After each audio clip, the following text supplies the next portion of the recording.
الحمد لله نحمده ونستعينه ونؤمن به ونتوكل عليه ونعوذ بالله من شرور أنفسنا ومن سيئات أعمالنا من يهده الله فلا مضل له ومن يضلل فلا هادي له وأشهد أن لا إله إلا الله وحده لا شريك له وأشهد أن محمدا عبده ورسوله أرسله الله تعالى بالحق بشيرا ونذيرا أما بعد فإن خير الحديث كتاب الله وخير الهدي هدي محمد صلى الله عليه وآله وسلم وشر الأمور محدثاتها وكل محدثة بدعة وكل بدعة ضلالة وكل ضلالة في النار فأعوذ بالله من الشيطان الرجيم بسم الله الرحمن الرحيم يا أيها الذين آمنوا اتقوا الله حق تقاته ولا تموتن إلا وأنتم مسلمون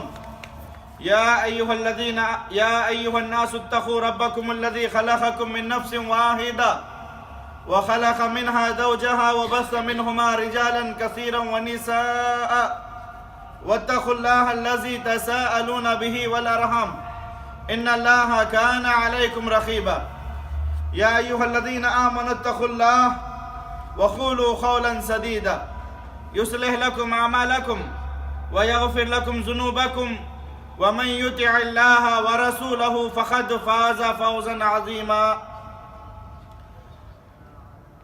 میرے محترم دوستو، بزرگوں اور بھائیوں،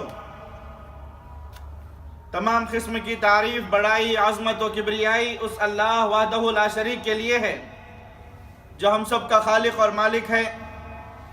بعدہ صلاۃ و سلام کا نزول ہو تمام انبیاء پر، خصوصاً اس ذات مقدسہ مطہرہ مبرکہ پر جن کا نام اسم گرامی جناب عربی شفیع المذنبین خاتم المرسلین محمد الرسول اللہ صلی اللہ علیہ وآلہ وسلم. میرے محترم بھائیوں، آج کے اس خطبہ جمعہ میں ہم اللہ تبارک و تعالیٰ کی توفیق سے اور اس کے فضل سے انشاءاللہ پیارے رسول صلی اللہ علیہ وسلم کی وہ عظیم حدیث جو صحیح بخاری اور مسلم کی ہے، جس کے راوی حضرت ابو ہریرہ رضی اللہ تعالیٰ عنہ ہیں، جس میں اللہ کے رسول صلی اللہ علیہ وسلم نے امت کو ہلاک کرنے والے، تباہ و برباد کرنے والے گناہوں سے ڈرایا ہے. اس حدیث کی روشنی میں ہم آپ کے سامنے گفتگو کریں گے. پیارے رسول صلی اللہ علیہ وسلم نے فرمایا اجتنبوا السبع الموبقات، لوگوں 7 ہلاک و برباد کرنے والے بڑے بڑے خطرناک گناہوں سے اپنے آپ کو بچائے رکھو. اسی پر ہم گفتگو کریں گے. اللہ سے ہم دعا کرتے ہیں کہ اللہ تبارک و تعالی ہمیں ان باتوں کو سننے اور سمجھنے اور ہم سب کو ان باتوں پر عمل کرنے کی توفیق عطا فرمائے. آمین یا رب. میرے محترم بھائیوں، اللہ تبارک و تعالیٰ نے ہم تمام کو اپنے اطاعت و فرما برداری کے لیے پیدا کیا ہے. اللہ تبارک و تعالیٰ کے احکام کو بجا لانے سے اللہ تبارک و تعالیٰ خوش ہوتا ہے، اور جو اللہ رب العالمین کے احکام کی خلاف ورزی کرتا ہے اللہ تبارک و تعالیٰ اس سے ناراض ہوتا ہے. اللہ تبارک و تعالیٰ کے احکام کو بجا لانا یہ نیکی ہے، اور اللہ تبارک و تعالیٰ کے احکام کے خلاف چلنا یہ گناہ ہے. اور اللہ کے رسول محمد الرسول اللہ صلی اللہ علیہ وسلم نے امت کو گناہوں سے بچنے کی بڑی سخت تاکید فرمائی ہے. مگر میرے محترم بھائیوں، اللہ تبارک و تعالیٰ نے انسانی فطرت کو کچھ ایسا بنایا ہے کہ اس کی کتنی کوشش کے باوجود بھی، اس کی کوششوں کو اور اس کی قد و کاوش کے باوجود بھی انسان سے کچھ غلطیاں سرزد ہو جاتی ہیں. گناہوں سے بچنا بے حد ضروری ہے. اللہ کے رسول صلی اللہ علیہ وسلم نے اس کی سخت ہمیں تاکید فرمائی ہے. لیکن اللہ تبارک و تعالیٰ نے انسانی فطرت کو کچھ ایسا بنایا ہے کہ اس کی کوشش کے باوجود بھی اس سے کچھ غلطیاں سرزد ہو ہی جاتی ہیں. جس حقیقت کو میرے اور آپ کے آقا محمد رسول اللہ صلی اللہ علیہ وسلم نے بیان کرتے ہوئے فرمایا کہ کل بنی آدم خطا، بنی آدم کا ہر فرد خطا کار ہے. وَخَيْرُ الْخَطَّائِينَ مِنَ التَّوَّابُونَ، لیکن ان خطا کاروں میں، ان گنہ گاروں میں اور ان غلطی کرنے والوں میں سب سے بہتر لوگ وہ ہیں جو اپنی غلطیوں کا احساس کر کے توبہ کر لیتے ہیں.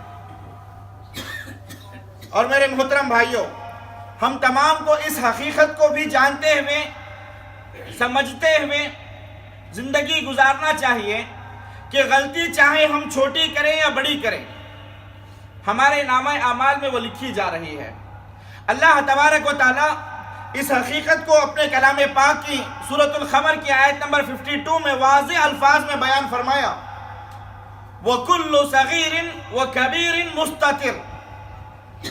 بندے کے نامہ اعمال کی کتاب میں ہر چھوٹی سی چھوٹی غلطی اور ہر بڑی سی بڑی چیز لکھی جا رہی ہے.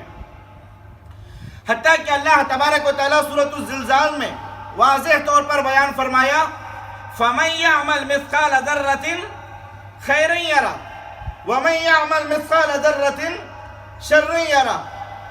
اللہ تبارک و تعالیٰ فرماتا ہے جو آدمی ذرہ برابر بھی نیکی کرے گا وہ کل قیامت کے دن اپنی کی ہوئی نیکی کو پا لے گا، اور جو بندہ ذرہ برابر بھی برائی کرے گا وہ کل قیامت کے دن اپنی کی ہوئی برائی کو دیکھ لے گا. تو پتہ ان آیتوں سے یہ چلتا ہے کہ بندے کے نامہ اعمال کے اندر ہر چیز لکھی جا رہی ہے، چاہے وہ چھوٹی سے چھوٹی ہو اور بڑی سے بڑی ہی کیوں نہ ہو. اسی طریقے سے میرے محترم بھائیوں، اللہ تبارک و تعالیٰ نے اپنے کلام پاک میں اور اللہ کے رسول صلی اللہ علیہ وسلم نے اپنی احادیث مبارکہ میں جن نافرمانیوں کو گناہ قرار دیا ہے، وہ نافرمانیاں، وہ گناہ سارے کے سارے ایک جیسے نہیں ہوتے.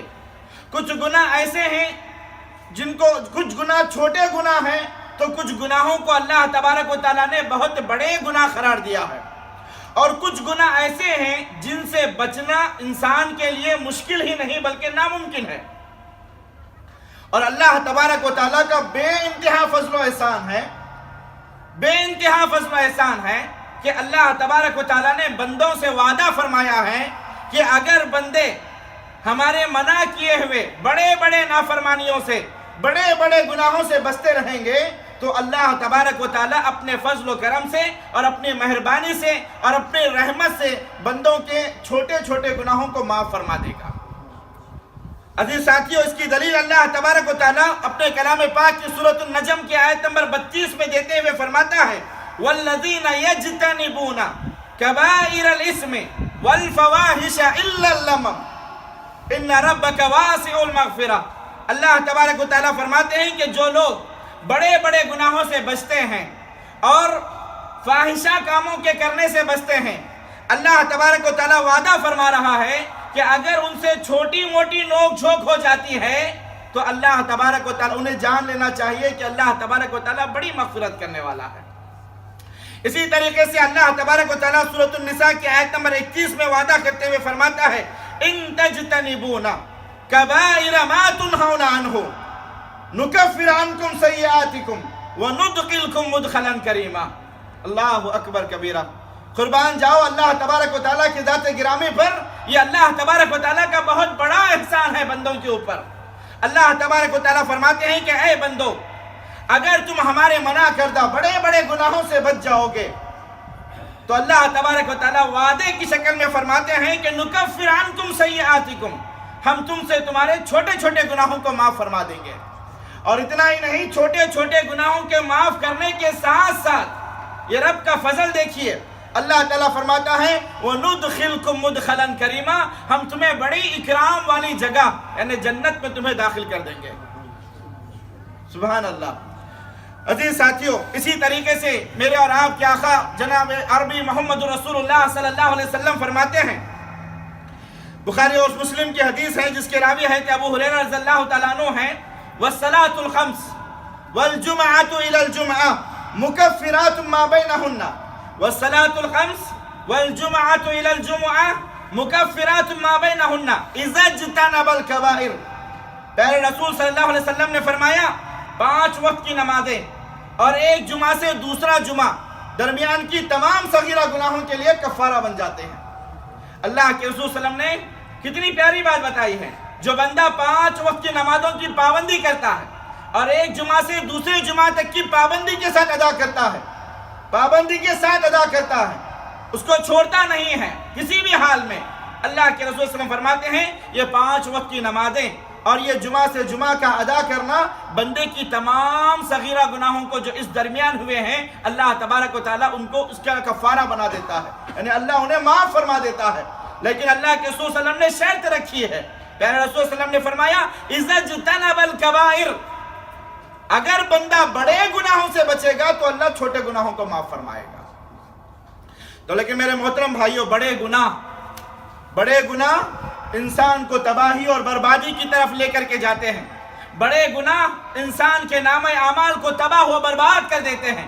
اب سوال یہ پیدا ہوتا ہے کہ آخر یہ بڑے گناہ ہیں کون سے گناہ، وہ کون سے اعمال ہیں جن کو بڑے گناہ کہا جاتا ہے، بڑے گناہ کہتے کس کو ہیں؟ تو میرے عزیز ساتھیوں، ہم تمام کو چاہیے کہ اسے سمجھنا چاہیے، بڑے گناہوں کو سمجھیں، کیونکہ اگر ہم بڑے گناہوں سے بچیں گے تبھی تو اللہ ہمارے چھوٹے گناہوں کو معاف فرمائے گا۔ اس سلسلے میں امام ابن تیمیہ رحمۃ اللہ علیہ نے بڑا ہی سنہرا اور آسان قاعدہ اور آسان اصول بتایا ہے، جس کو یاد رکھنا ہم سب کے لیے ضروری ہے، اس اصول کو اور اس قاعدے کو جس کے ذریعے ہم بڑے گناہوں کو پہچان سکیں گے۔ امام ابن تیمیہ رحمۃ اللہ علیہ فرماتے ہیں کہ بڑے گناہوں کی فہرست میں، بڑے گناہوں کے زمرے میں وہ تمام گناہ شامل ہو جاتے ہیں جن گناہوں کے کرنے پر اللہ اور اس کے رسول صلی اللہ علیہ وسلم نے لعنت سنائی ہے۔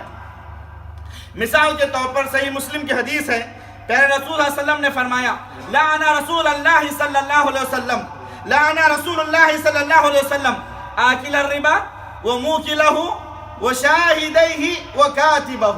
اللہ کے رسول صلی اللہ علیہ وسلم نے فرمایا اللہ کی لعنت ہو، اللہ کی لعنت ہو سود لینے والے پر اور سود دینے والے پر اور سود کے تعلق سے گواہ بننے والے پر اور سود کے کاروبار کو لکھنے والے پر۔ یہ چاروں قسم کے لوگ گناہ کبیرہ کے مرتکب ہو گئے۔ اسی طریقے سے بڑے گناہوں کی فہرست میں ایسا عمل جس کے کرنے والے کے بارے میں اللہ تبارک و تعالیٰ نے فرمایا ایسا کرنے والے پر میرا غصہ نازل ہوتا ہے، یہ گناہ بھی کبیرہ گناہ میں داخل ہوتے ہیں۔ اسی طریقے سے بڑے گناہوں کی فہرست میں ایسا عمل جس کے کرنے پر اللہ تبارک و تعالیٰ نے جہنم کی دھمکی دی ہے، جہنم کی دھمکی دی ہے، وہ گناہ بھی کبیرہ گناہوں میں داخل ہے۔ بالکل اسی طریقے سے ایسا گناہ جس کے کرنے کے بارے میں اللہ رب العالمین نے فرمایا کہ ایسا کرنے والا جنت میں نہیں جائے گا، وہ گناہ بھی کبیرہ گناہوں میں داخل ہے۔ مثال کے طور پر اللہ کے رسول صلی اللہ علیہ وسلم نے فرمایا لا يدخل الجنت خاطئ، لا يدخل الجنت خاطئ، رشتہ داریوں کو جو بندہ کاٹتا ہے وہ جنت میں نہیں جائے گا۔ یعنی گویا رشتہ داریوں کو کاٹنا یہ کبیرہ گناہ ہے، یہ بڑے گناہوں میں سے ایک گناہ ہے۔ اسی طریقے سے ایسا عمل جس کے کرنے والے پر اللہ تبارک و تعالیٰ نے دنیا میں سزا اور حد کو قائم کیا ہے، ایسا عمل بھی کبیرہ گناہوں میں داخل ہے۔ مثال کے طور پر اللہ تبارک و تعالیٰ نے فرمایا کہ زانیہ مرد اور عورت اگر شادی سے پہلے کوئی مرد اور عورت زنا کرتا ہے، اگر اسلامی حکومت ہے تو قاضی کے لیے چاہیے کہ وہ انہیں 100 کوڑے مارے۔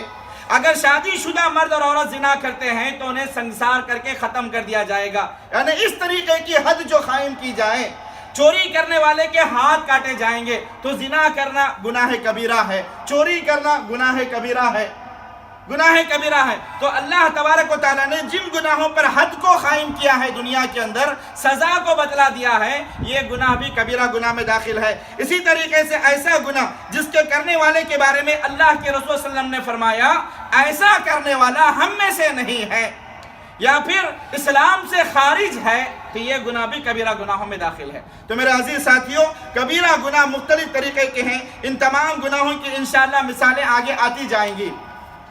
بھائیوں، میرے محترم بھائیوں، ان کبیرہ گناہوں سے اگر بچا جائے تو اللہ تبارک و تعالیٰ نے وعدہ فرمایا ہے کہ اللہ ہماری چھوٹی چھوٹی غلطیوں کو معاف کر کے جنت میں داخل کرے گا۔ تو ہم تمام کو چاہیے کہ ہم بڑے گناہوں کو جانیں، سمجھیں، پہچانیں اور جہاں تک ہو سکے وہاں تک ان سے بچنے کی پوری کوشش کریں۔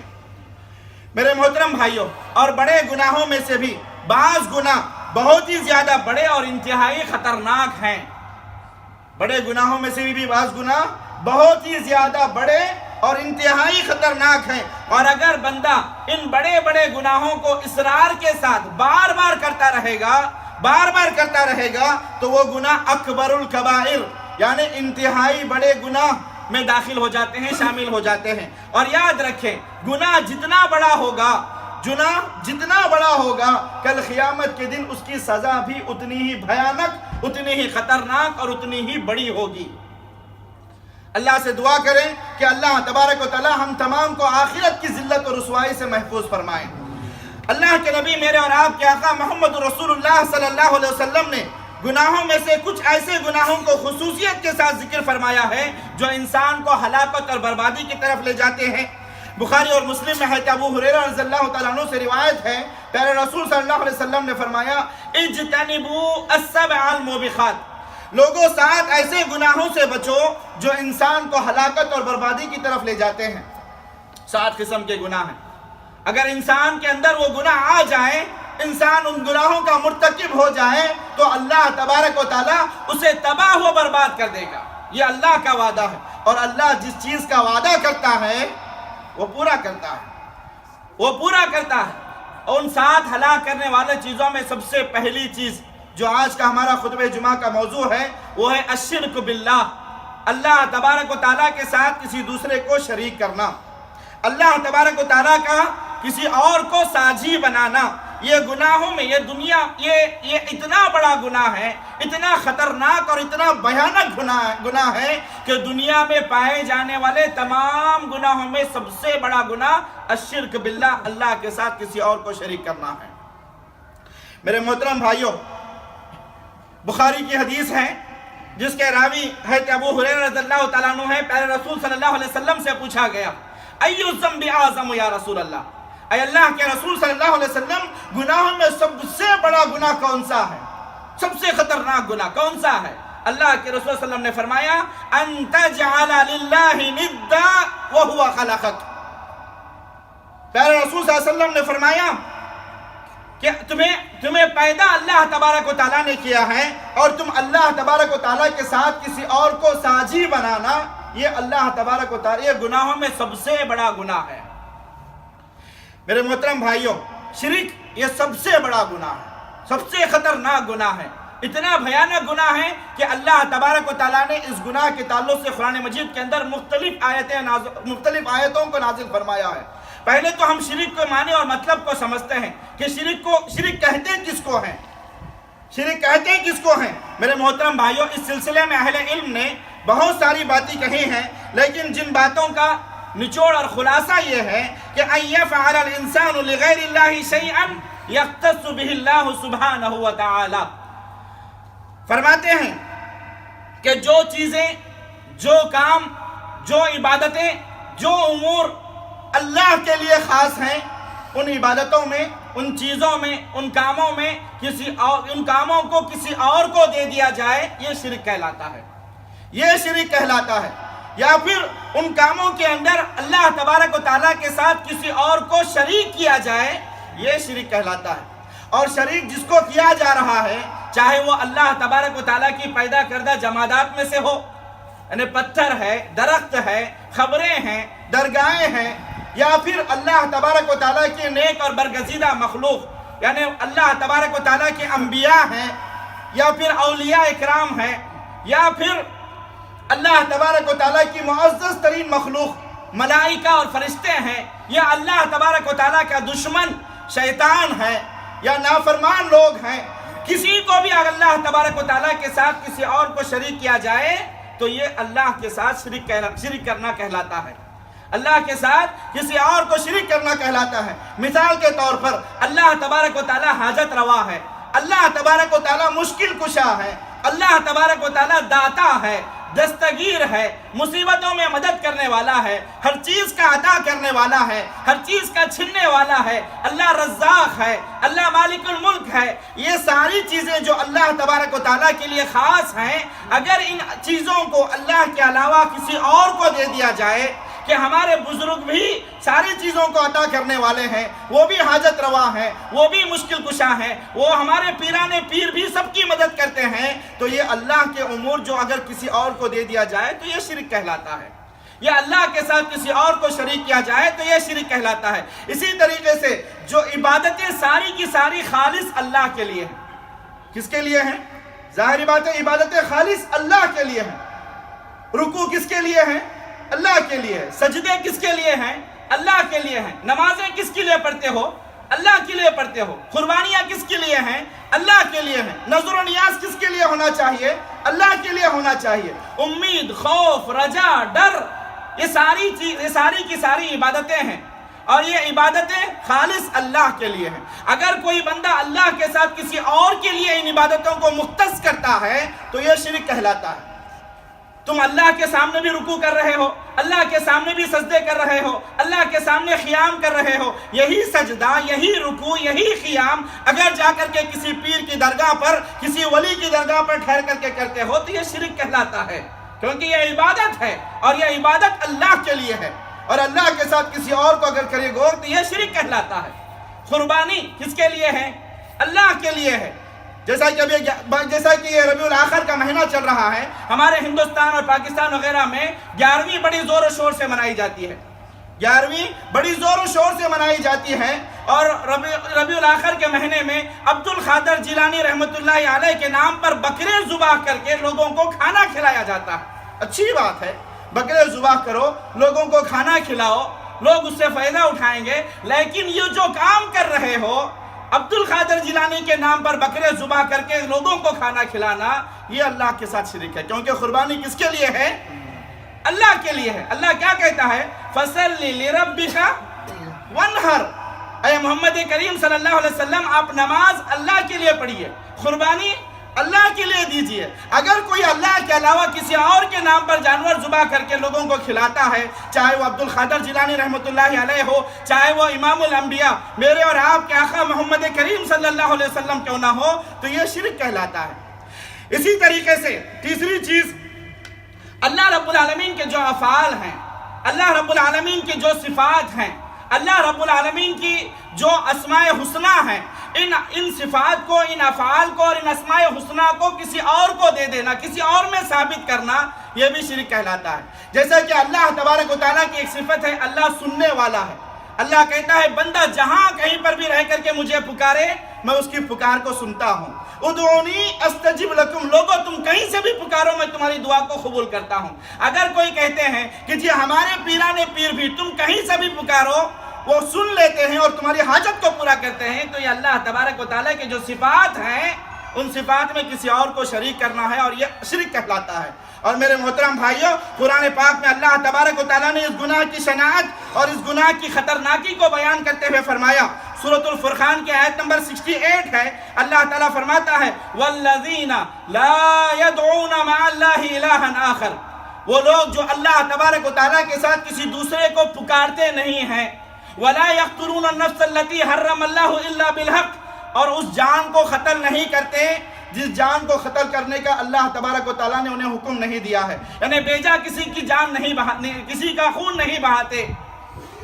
اور پھر اللہ تعالیٰ آگے فرماتا ہے وَلَا يَزْنُونَ، اور زنا نہیں کرتے، یہ تین کا یلقى اسامہ، اللہ تبارک و تعالیٰ فرماتا ہے جو یہ کام کریں گے، یعنی اللہ تبارک و تعالیٰ کے علاوہ کسی اور کو پکاریں گے، مشکل میں، تنگی میں، مصیبت میں، رنج میں، غم میں، ہم میں، جب بھی مصیبت آئے، تکلیف آئے، یا اللہ کہتے ہیں، یا علی المدد نہیں کہتے، یا غوث المدد نہیں کہتے، یا پیر المدد نہیں کہتے، بلکہ کیا کہتے ہیں؟ یا اللہ المدد کہتے ہیں۔ اللہ تو ہی مدد کرنے والا ہے، تیرے علاوہ کسی کی ہمت نہیں کہ وہ میری مدد کر سکے۔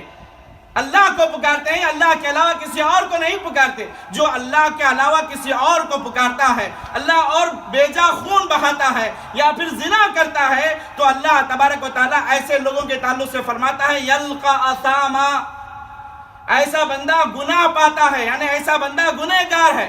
اتنا ہی نہیں، آگے اللہ فرماتا ہے یضاعف لہ العذاب یوم القیامہ، کل قیامت کے دن اللہ تبارک و تعالیٰ اسے عذاب بڑھا کر کے دگنا عطا کرے گا، دگنا عذاب عطا کرے گا۔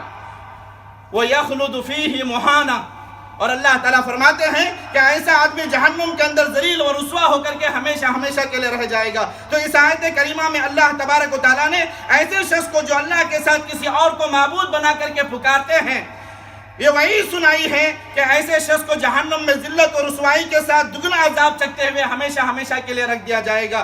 اور اسی طریقے سے مسند احمد اور طبرانی میں حضرت سلمہ بن خیس رضی اللہ تعالیٰ عنہ سے روایت ہے، وہ فرماتے ہیں کہ اللہ کے رسول صلی اللہ علیہ وسلم نے حجۃ الوداع کے موقع پر خطبہ دیا، اور اس خطبے میں اللہ کے رسول صلی اللہ علیہ وسلم نے شرک سے ڈرایا۔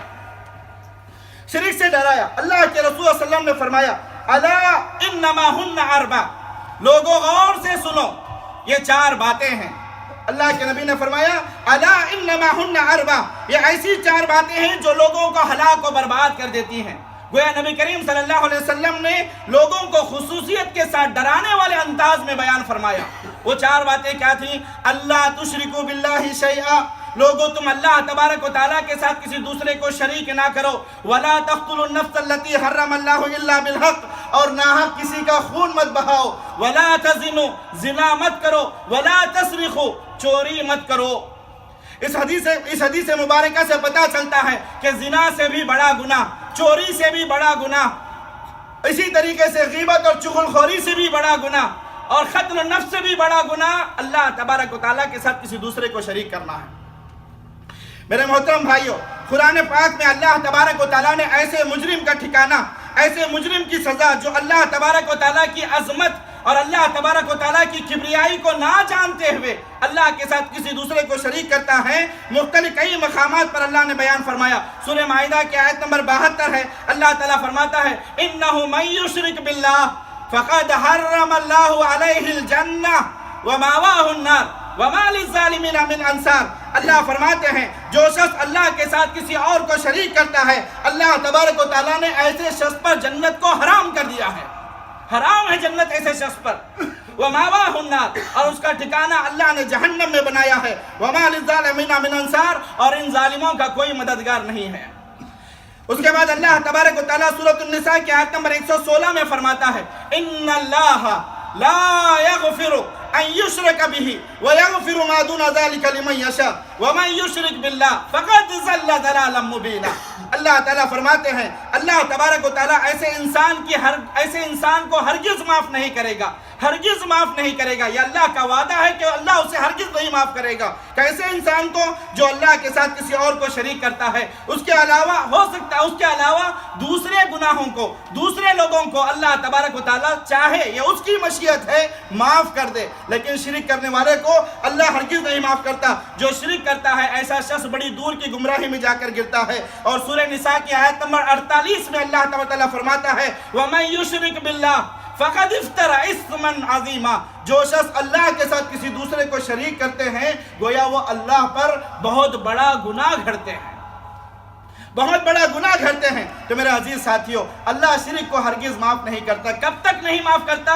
جب تک کہ بندہ توبہ نہ کر لے۔ اگر بندہ توبہ نہ کرے، شرک پر ہی اس کی موت ہو جائے، حالت شرک میں ہی وہ مر جائے، تو پھر اللہ تعالیٰ نے فرمایا اللہ نے اس پر جنت کو حرام کر دیا ہے، اس کا ٹھکانہ ہمیشہ کے لیے جہنم میں بنایا ہے۔ اللہ کے لیے جو لوگ شرک کرتے ہیں، جو لوگ اللہ کے علاوہ کسی اور کو حاجت روا، مشکل کشا، داتا و دستگیر سمجھتے ہیں، اللہ کے لیے توبہ کر لو، مرنے سے پہلے توبہ کر لو، اور مرنے سے پہلے توبہ کرو، اور شرک سے خود بھی بچو اور اپنے بچوں کے درمیان اس کی تبلیغ بھی کرو۔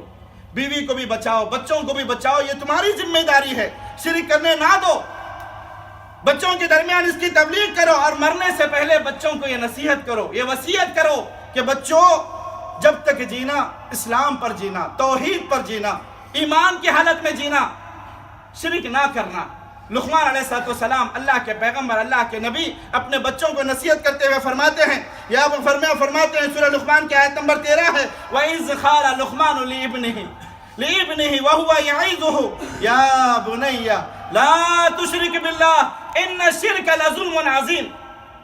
لقمان علیہ السلام اپنے بیٹے سے کہتے ہیں، نصیحت کرتے ہوئے فرماتے ہیں یا بنیا، اے میرے بچے، لا تشرک باللہ، اللہ اپنے دامن کو، اپنے آپ کو شرک سے بچا کر کے رکھنا، ان الشرک لظلم عظیم، اس لیے کہ شرک بہت بڑا ظلم ہے۔ اور اللہ تبارک و تعالیٰ اسی طریقے سے یعقوب علیہ السلام کی نصیحت کو اور ان کی وصیت کو بیان کرتے ہوئے سورہ بقرہ کی آیت نمبر 133 میں فرمایا ام کنتم شہداء اذ حضر یعقوب الموت قال لبنيه ما تعبدون من بعدي. اللہ تبارک و تعالیٰ فرماتا ہے یعقوب علیہ السلام کو، کیا اللہ تعالیٰ فرماتا ہے کیا تمہیں وہ وقت یاد ہے جب یعقوب علیہ السلام کو موت آ رہی تھی، حالت سکرات میں ہیں، موت کا عالم ہے، ایسے وقت میں یعقوب علیہ السلام اپنے تمام بچوں کو جمع کر کے نصیحت کرتے ہیں، یہ وصیت کرتے ہیں لبنیہ ما تعبدون من بعدی، اے میرے بچوں میرے مرنے کے بعد تم کس کی عبادت کرو گے؟ ایک باپ کو فکر ہونا چاہیے کہ کہیں اس کے مرنے کے بعد بچے جا کر کے کسی اور کے در پر ماتھے نہ ٹیکیں، در در کے فقیر نہ بنیں. یہ باپ کو فکر ہونا چاہیے، جب تک زندہ ہیں تب تک بچوں کو اس شرک سے بچاؤ، جب مر رہے ہو تب بھی اس کی وصیت کر کے مرو. یعقوب علیہ السلام نے اپنے بچوں سے پوچھا ما تعبدون من بعدی، اے میرے بچوں میرے مرنے کے بعد کس کی عبادت کرو گے؟ بچوں نے ایک ہو کر کے کہا نعبد الہک و الہ آبائک ابراہیم و اسماعیل و اسحاق الہ واحد ونحن لہ مسلمون. بچوں نے کہا اے ابا جان ہم آپ کے رب کی عبادت کریں گے، آپ کے آبا و اجداد ابراہیم علیہ السلام، اسماعیل علیہ السلام، اسحاق علیہ السلام کے رب کی عبادت کریں گے. آخر اسی لیے تو ہم نے اسلام قبول کیا ہے. مسلمان ہو اللہ کی عبادت کرو. ابراہیم علیہ السلام اپنے بچوں کو وصیت کرتے ہوئے فرماتے ہیں وَلَا تَمُوتُنَّ إِلَّا وَأَنْتُمْ مُسْلِمُونَ، اے میرے بچوں مرنا تو اسلام کی حالت میں مرنا، ایمان کی حالت میں مرنا، شرک نہ کرنا، شرک سے پاک رہنا، شرک سے دور رہنا. تو میرے محترم بھائیوں، شرک سے خوف دلانا، شرک سے ڈرانا، مرنے سے پہلے اس کی وصیت کرنا، یہ انبیاء علیہ السلام کا، انبیاء علیہ التسلیم کا یہ طریقوں میں سے ایک طریقہ رہا ہے. اسی لیے امام الانبیاء، امام کائنات، امام اعظم، میرے اور آپ کے آقا محمد الرسول اللہ صلی اللہ علیہ وسلم کے پر بھی جب موت طاری ہوئی تو اللہ کے رسول صلی اللہ علیہ وسلم نے بھی مرنے سے پہلے اپنی امت کو یہ نصیحت فرمائی، اللہم لا تجعل خبری وثنا یعبد. کہا اے اللہ میری خبر کو بت نہ بنانا، میری خبر کو عبادت گاہ نہ بنانا. میں لوگوں کو اللہ کے نبی نے وصیت فرمائی، لوگوں میری قبر پر چادریں نہ چڑھانا، سجدے نہ کرنا، میری قبر پر جلوس و جلسے نہ نکالنا. اللہ کے نبی نے اس کے بعد فرمایا لعن اللہ الیہود والنصارى اتخذوا قبور انبیاءہم مساجدا. اللہ کی لعنت ہو یہود و نصارہ پر، انہوں نے اپنے انبیاء کی خبروں کو مساجد بنا لیا، سجدہ گاہ بنا لیا. حضرت عائشہ رضی اللہ تعالیٰ عنہ فرماتی ہیں کہ رسول اکرم صلی اللہ علیہ وسلم امت کو ایسا کام کرنے سے ڈرا رہے تھے کہ جس طریقے سے یہود و نصارہ نے اپنے انبیاء کی خبروں کو سجدہ گاہ بنا لیا، تم بھی میری خبر کو سجدہ گاہ نہ بنانا. سجدہ یہ اللہ کے لیے ہے. تو میرے محترم بھائیوں، اللہ تبارک و تعالیٰ مشرک کے انجام کو بیان کرتے ہوئے فرمایا، سورہ حج کی آیت نمبر 31 ہے حنفاء للہ غیر مشرکین بہ. اللہ فرماتا ہے موحد جو ہوتا ہے، توحید والا جو ہوتا ہے، وہ خالص ہو کر کے ایک اللہ کی عبادت کرتا ہے، خالص ہو کر کے ایک اللہ کی عبادت کرتا ہے، وہ موحد ہوتا ہے. اور اللہ تبارک و تعالیٰ اللہ کی عبادت میں کسی کو شریک نہیں کرتے. اور اللہ فرماتا ہے وَمَن يُشْرِكْ بِاللَّهِ وَمَن يُشْرِكْ بِاللَّهِ، جو شخص اللہ کے ساتھ کسی دوسرے کو شریک کرتا ہے فَكَأَنَّمَا خَرَّ مِنَ السَّمَاءِ، گویا وہ اس کی مثال دیتے ہوئے اللہ تعالیٰ فرماتا ہے گویا اسے آسمان سے اٹھا کر کے زمین پر پٹک دیا گیا ہے. کیا عالم ہوگا، ٹکڑے ٹکڑے ہو جائے گا، ٹکڑے ٹکڑے ہو جائے گا. فَتَخْطَفُهُ الطَّيْرُ، پھر اس کے بعد پرندے اس کو اچک لیں گے، نوچ کر کے پھاڑ کر کے کھا لیں گے. أَوْ تَهْوِي بِهِ الرِّيحُ فِي مَكَانٍ سَحِيقٍ. اسی مثال کے مطابق اللہ کے پیغمبر حضرت یوسف علیہ السلام جیل میں دعوت و تبلیغ کرتے ہوئے اپنے جیل کے ساتھیوں سے کہتے ہیں یوسف علیہ السلام یا صاحب السجن ارباب متفرقون خیر ام اللہ الواحد القہار. یوسف علیہ السلام فرماتے ہیں میرے ساتھیوں بتاؤ کیا مختلف خدا بہتر ہیں یا پھر ایک اللہ، ایک رب جو غالب ہے اور تنہا ہے، وہ سب سے زیادہ بہتر ہے. آج دیکھیں مسلمانوں کی حالت کیا ہے.